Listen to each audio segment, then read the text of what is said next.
Activism is a rent that cannot be paid in China, and blind belief in authority is free of charge. These are some rules from the Chinese regime's playbook. What if you fail to live by these rules? You're either re-educated or you disappear. This is what happened to 3 activists, a Beijing-based trio that is nowhere to be found now.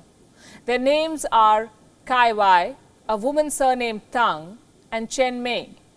What was their crime? They had published censored articles on China's handling of the Wuhan virus outbreak. Sounds like treason? To China it does. These 3 activists were contributors to a crowdsourced project called Terminus 2049. This project began in 2018. It was collecting articles and stories that were being removed from social media and news portals in China. This Terminus 2019, existed on GitHub, the world's largest open source website. A website that is a haven for Chinese activists to circumvent the Great Firewall on censored content. The terminus has now disappeared in China. So have the activists running it. They have been missing since the 19th of April. According to reports, they were detained by Chinese police. They are being held at an unknown location. Do you know the charges against them? Picking quarrels and provoking trouble.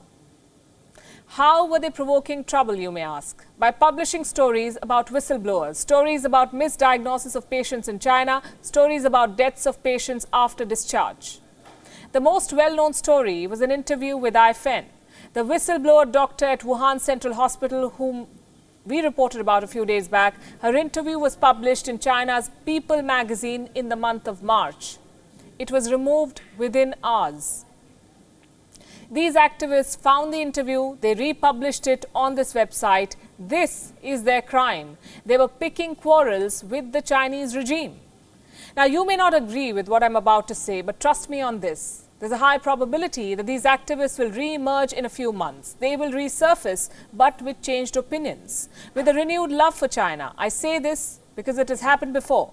We saw this happen in the case of Li Zehua, a 25-year-old citizen journalist who disappeared for 2 months after reporting from Wuhan.